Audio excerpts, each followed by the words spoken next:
Yumi comprit les potions de rétrécissement et d'agrandissement. Quel genre de recette est-ce là? La pâte rétrécissait et grossissait sans cesse. Mais au final, Sarah a pu faire le magnifique gâteau qu'elle voulait.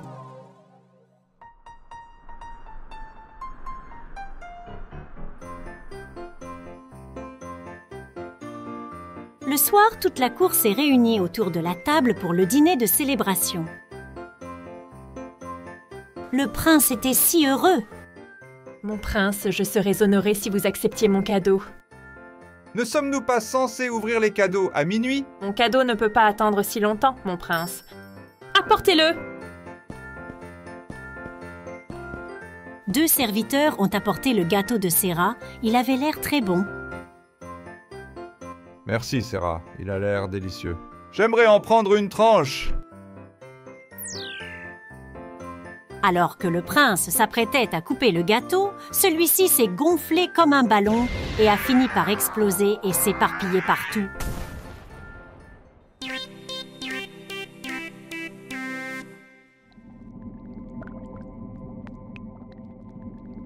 Qu'est-ce qui se passe?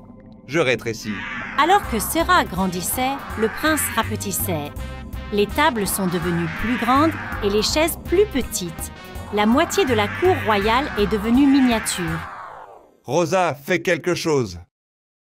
La potion ne fera plus effet demain matin. Malheureusement, il n'y a rien que je puisse faire. Sarah, qu'as-tu fait? Notre réveillon est gâché. Je n'ai même pas eu une bouchée de quelque chose de sucré. Sucré! Oui, j'ai une idée géniale. Cendrillon a sorti sa maison faite de pâte à cookies. Mon prince, voici mon cadeau. Wow, c'est incroyable! Mais ça ne signifie rien si tu n'es pas avec moi. Je viens avec vous!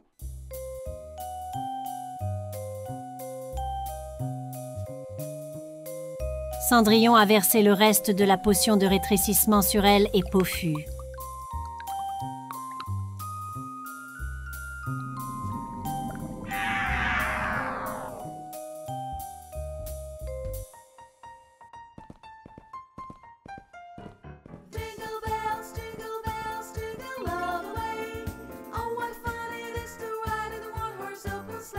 Bonne année, mon prince.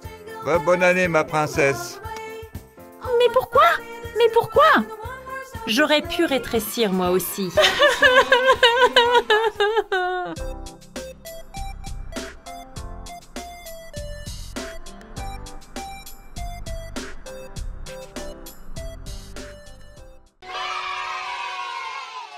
Kondo-san. Il était une fois, dans un pays lointain, la famille Steinbaum. Leur fille s'appelait Clara et leur fils Fritz. La veille du Nouvel An, Clara était très excitée et ne pouvait pas s'endormir. Elle attendait avec impatience que le jour suivant arrive. Le temps passait si lentement. Oh Dieu, s'il vous plaît, écoutez mes prières. Fais qu'il neige demain soir et laisse-moi avoir un très beau cadeau de Nouvel An. Enfin, le Nouvelle Année est arrivé. Ils ont décoré toute la maison et bien sûr le sapin dans le salon.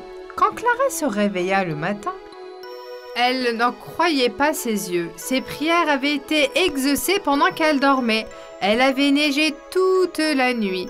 Tout était recouvert de neige. Père et sœur, ensemble, regardaient la neige par la fenêtre et attendaient l'arrivée de leur oncle. Enfin, on vit l'oncle Drosselmeyer au début de la route.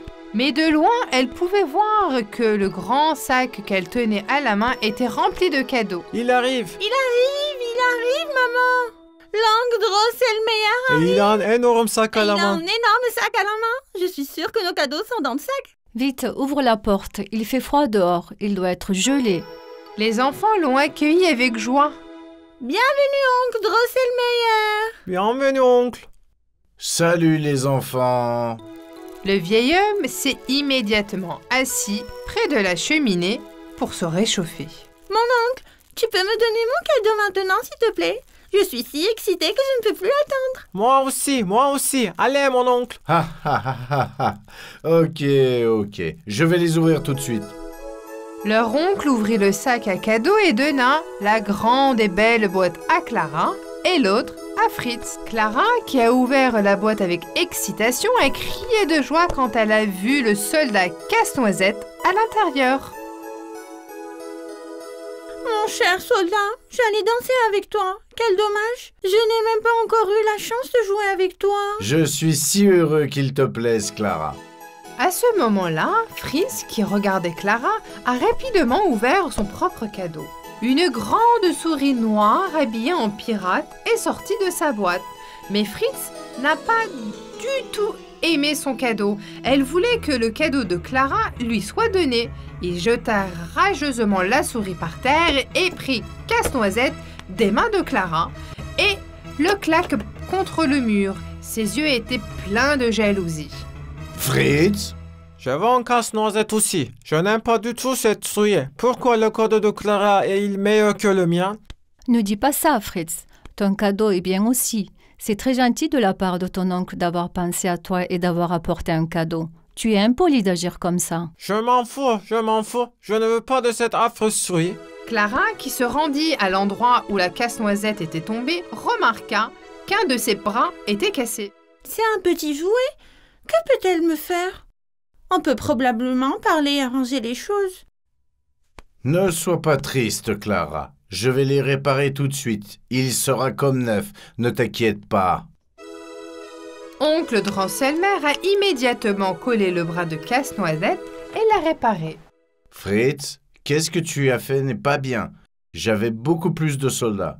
J'avais l'intention de te surprendre plus tard, mais tu as maintenant perdu ta chance. À la fois en colère et triste du comportement de Fritz, son oncle a caché la boîte pleine de soldats dans un armoire. Mais oncle... Que cela te serve de leçon.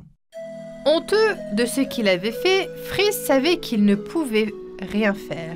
Il a baissé la tête de honte et était allé dans sa chambre. Après minuit, c'était l'heure de se coucher. Comme c'était la veille du Nouvel An, il avait le droit de dormir si tard, mais la nuit était maintenant terminée.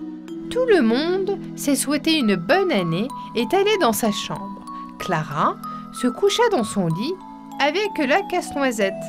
Alors qu'elle dormait profondément, elle entendit des bruits de cliquet en bas.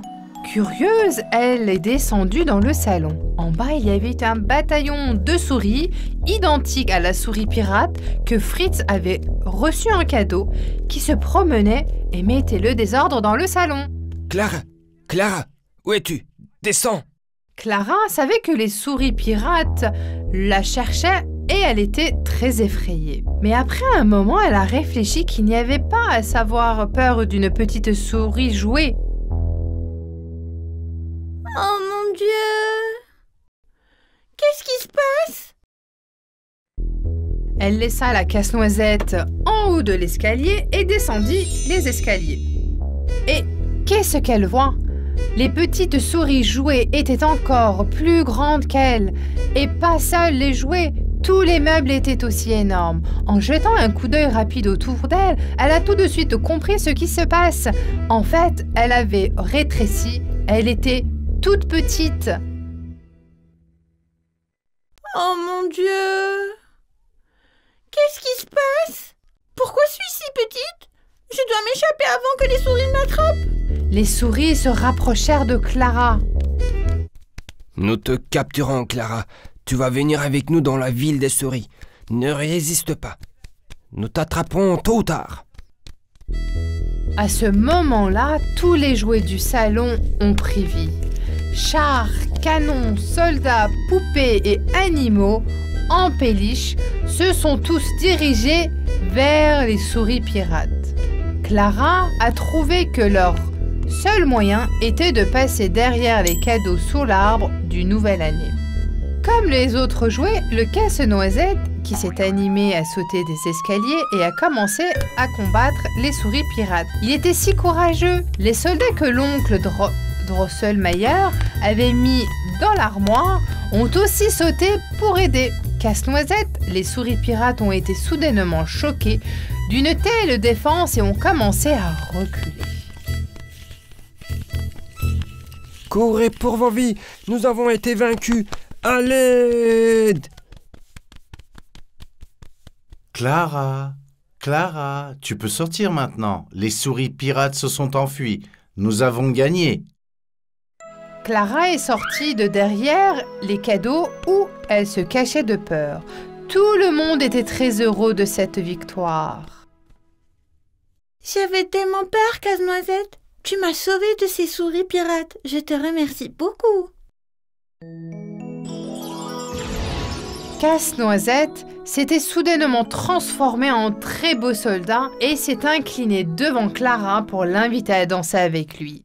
Veux-tu danser avec moi, Clara? Oh, avec plaisir. Ils se mirent à danser et juste à ce moment-là, une belle musique se répandit dans le salon.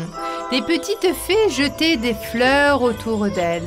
Les fleurs étaient magiques et Clara s'est soudainement retrouvée dans un magnifique costume de danseuse de bal et des chaussons de danse. Clara s'était transformée en danseuse de ballet. Je t'admire, Clara. C'est merveilleux que tu fasses du ballet. Merci. Mon plus grand rêve est d'être une danseuse de ballet un jour. Pensez-vous que je puisse en être une? Je suis sûr que tu seras une merveilleuse danseuse de ballet. Alors, le nom de la mélodie qui joue en ce moment s'appellera Casse-Noisette. Chaque fois que tu l'entendras, pense à moi, Clara. Tous les autres jouets les regardaient avec admiration.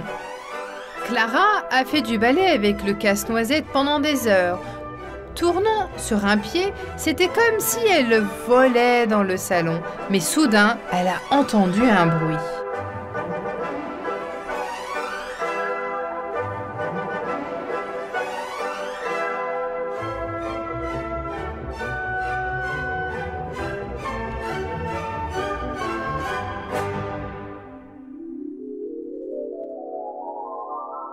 Clara, Clara, réveille-toi ma chérie, c'est déjà le matin. Tu as dormi avec le Casse-Noisette? Bonjour maman, j'aimerais que tu ne me réveilles pas. Je faisais un rêve merveilleux. Je dansais sans arrêt avec le Casse-Noisette. J'étais une danseuse de ballet. Vraiment? Eh bien, tu dois être fatiguée après toute cette danse. Allez, va te laver, on t'attend pour le petit déjeuner.